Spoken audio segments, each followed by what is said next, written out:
What are you talking about? I don't have any tickets for you. On the day of our long-awaited family trip abroad, I was unexpectedly confronted with these words. Left behind alone at the airport, I tried to suppress my rising anger and pulled out my smartphone. My name is Allison Baker, and I'm 26 years old. I work at a cafe attached to a hotel, where I met Ted, who would later become my husband, a few years ago. Ted comes from a fairly well-known business family, and it seems he took a liking to me for some reason when he stopped by the cafe for work. However, I couldn't straightforwardly accept his affection. The reason was that my mother was a single parent, and she passed away due to illness when I was in middle school, leaving me to be raised by my maternal grandparents. With such a background, I felt I was no match for Ted, an heir to a distinguished family. Although I was genuinely pleased to be favored by him, I didn't think I could accept his feelings. I told Ted about my upbringing, explaining that it was inappropriate for us to be together. But he insisted that family background didn't matter, and persistently pursued me without giving up. Finally, I gave in to how genuine he was and decided to give dating a shot. Ted's a little unsure at times, but he's really nice, and the more I learned about him, the more I felt attracted to him. A year into our relationship, we got married. Naturally, after our wedding, I moved into his family home. I didn't initially mind living with his family right after getting married, but unfortunately, I didn't get along well with my in-laws. Since they were never fond of their son marrying me, they often looked down on me because I was from a single-parent home. Ted works at his father's company and had openly declared me as his girlfriend within the company during our courtship, which might be why his image-conscious parents reluctantly agreed to our marriage. I told my in-laws that my parents divorced when I was 3, but without asking for the reason, they assumed infidelity on my father's part and ridiculed me. No matter how many times I tried to correct them, they wouldn't listen, suggesting that I must have been poor and poorly educated because I was from a single-parent family, and therefore I could only work as a waitress. Although my mom is no longer alive, I love and respect my parents very much. So I asked Ted to tell his parents not to speak ill of my parents in front of me. But he always vaguely nodded and ultimately did nothing. His father, a domineering company president who built his business from scratch, and his mother, who had held significant power at school parent associations for many years, were imposing figures in Ted's life whom he couldn't seem to defy. Ted, not naturally assertive, would retract his own opinions in front of his parents. Thus, for us to live peacefully in that house, it was impossible to go against my in-laws. Their hobby is traveling abroad. Ever since Ted was a child, it has been a tradition to relax and spread their wings during every major holiday. Today, as I faced my first major holiday as part of this family, my mother-in-law was joyously preparing a heap of brochures. After dinner, she spread them on the table, and the family meeting about where to travel this year began. The destinations and hotel names listed in the brochures were all renowned, and I was culturally shocked by the glamorous life of a business family. Now, thinking of myself as a part of this family, I felt a slight confusion mixed with joy. As I curiously looked through the brochures, my mother-in-law suddenly asked if I had a passport. Having no experience traveling abroad, I shook my head, thinking I should get one early to avoid any trouble. Then she laughed loudly, mockingly calling me poor. My face must have turned red, but my father-in-law joined in the laughter, and Ted, unable to stand up to them, merely forced a smile. I began to feel discontent with Ted, who, as always, did not defend me against his parents' words. After numerous family discussions, the destination for this trip was decided to be the Bahamas. The reason was that they were familiar with the place from frequent visits. And a new 5-star hotel, recently a hot topic among celebrities, had just opened. And they wanted to stay there. I had no say in the decision, but I was thrilled. It was like a dream to stay in such a wonderful place on my first trip abroad. However, on the night the destination was decided, Ted, looking serious, approached me in the bedroom. Entering the bedroom, he hesitantly brought up the topic of the trip, suggesting that since the cafe might be busy during the holiday, it would be all right for me not to force myself to take time off. Given Ted's previous actions, I couldn't take this merely as consideration. The discussion about traveling during the holiday had been going on for days. And for him to bring this up now must mean his parents had told him to ask me to decline. Or perhaps he felt sorry for his wife, who would have to be mindful of his parents during the trip. I thought it might be one of these reasons. But I really wanted to stay at the luxury hotel we were booked at. So I assured Ted that taking time off would be fine. Despite his complex expression, he told me that he would be traveling on business with his father until the day before the trip and would head straight to the airport from the business trip location. Ted, being the executive director at his company, often accompanied his father, the president, on business trips. This time, the business trip would also include sightseeing. And my mother-in-law was joining them, meaning I would likely go to the airport alone. It was my first time using an airport, but in today's internet-savvy world, I figured I could manage most things by researching online. Even alone, getting into the airport and meeting up with Ted and the others shouldn't be a problem. In fact, I thought it would be more comfortable than going to the airport alone with my mother-in-law, so I nodded to Ted's words. Make a list of what you want for souvenirs. On the eagerly awaited day of the family trip, I meticulously prepared and left the house with plenty of time. As it was my first trip abroad, I had received various lectures from my mother-in-law beforehand. Some information differed from what I had researched, but I didn't want to cause a fuss. So I prepared everything as she instructed. This included a credit card because, thinking about safety, she told me that travelers should not carry cash abroad. So I brought just one personal credit card for payments. Excitedly transferring between trains and buses, I arrived at the international airport earlier than planned. As people around me strode confidently, I started to feel a bit nervous. After consulting the internet and looking at signs, I managed to reach Terminal 1, the designated meeting point, and spotted Ted and his parents near the boarding gate. Relieved, I hurried over, but my mother-in-law's indifferent attitude quickly dampened my spirits as she asked if I had already checked in.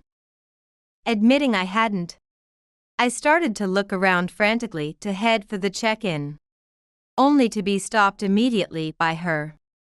Planning to go without your ticket? You can't check in empty-handed, you know. Trying to shake off my embarrassment, I smiled awkwardly and turned away. Then, my mother-in-law extended her hand towards me ominously. Give me your credit card first. You're too careless, I'll keep it for you. Although I felt uneasy about her words, I didn't want to upset her, and obediently handed over my card, then asked her to give me the ticket. Her grin twisted into an ugly sneer. What are you talking about? There's no ticket for you. Stunned, I stared blankly at her as she laughed heartily, emphasizing this was a family trip, and there was no reason for an outsider like me to join.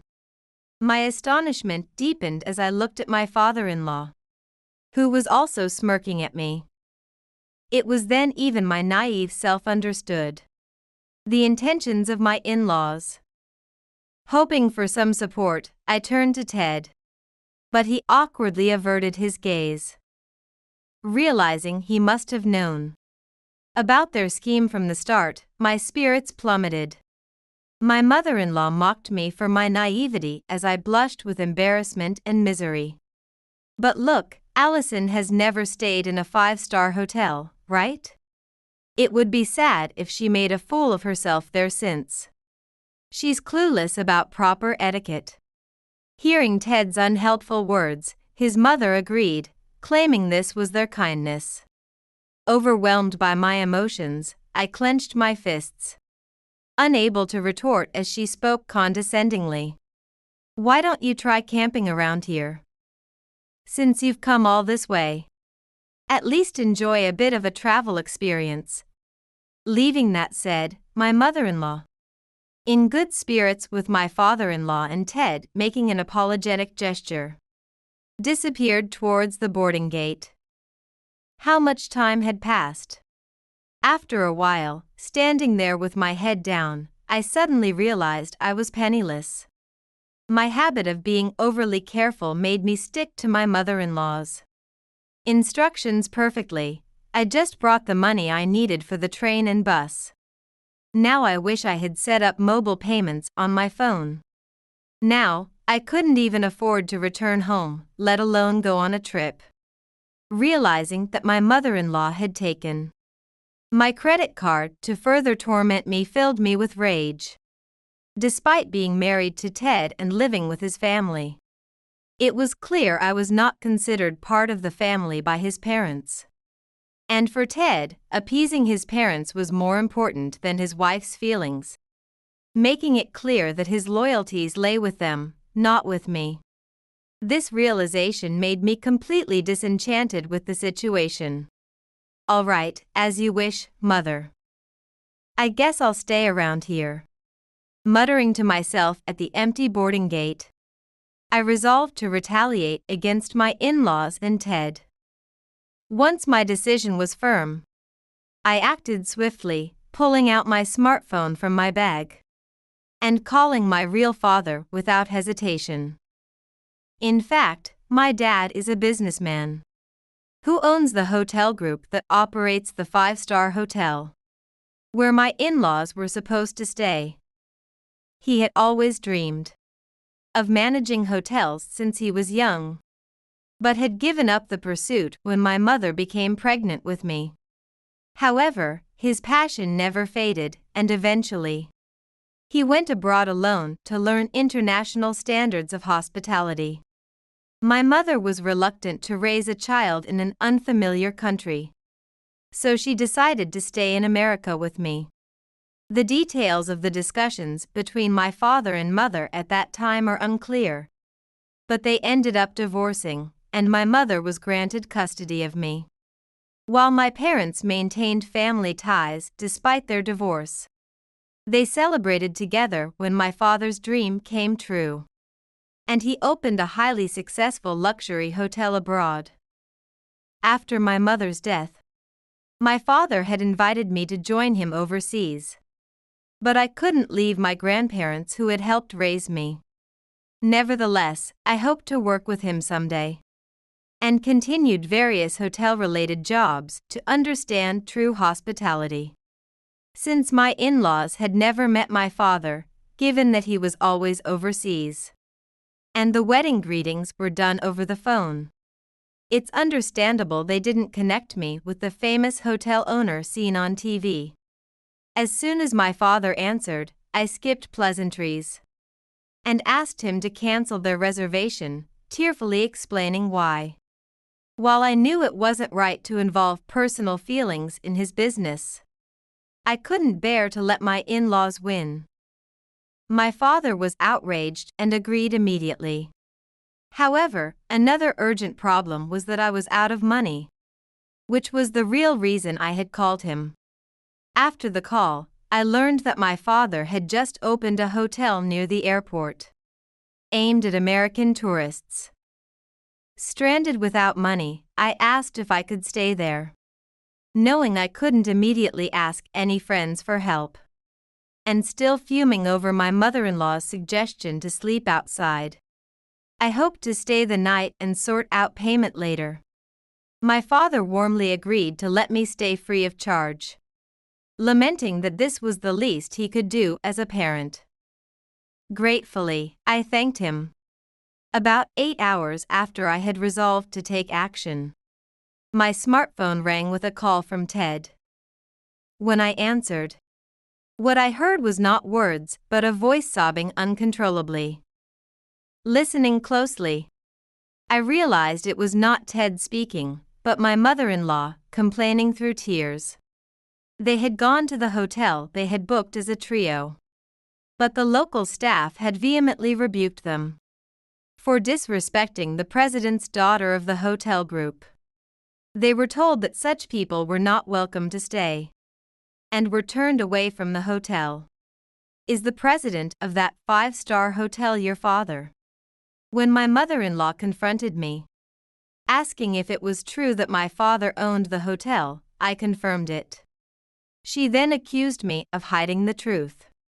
Annoyed by her implication that I was at fault, I responded coldly. Why should I? To me, you are not family, just strangers. What? The phone was on speaker, and I could hear the shock in their voices. Imagining Ted's flustered face amused me.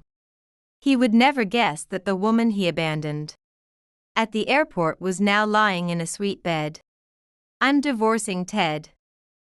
Please fill out the divorce papers when I get back.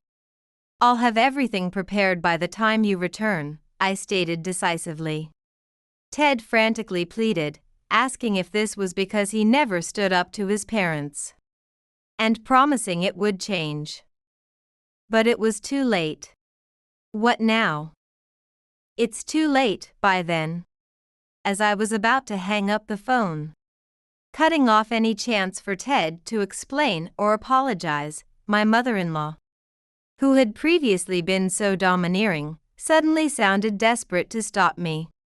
Wait, please. We've tried other hotels, but everything is fully booked. What are we supposed to do now? Why don't you sleep outside then? I snorted and spat it out, and as if I had just remembered, I told her that I was staying near the airport, as my mother-in-law had suggested. Well, I'm not actually outside but in a hotel suite. Realizing what I implied, my mother-in-law's voice turned frantic. You mean? After saying what I needed to, I didn't pay attention to her anymore and just ended the call. What happened to them afterwards didn't concern me. I had my phone number changed and left all the divorce proceedings to a lawyer, effectively making us strangers in every sense. Now, I'm dedicating myself to studying management and hospitality more than ever, aiming to repay my father's kindness and prove myself in his business.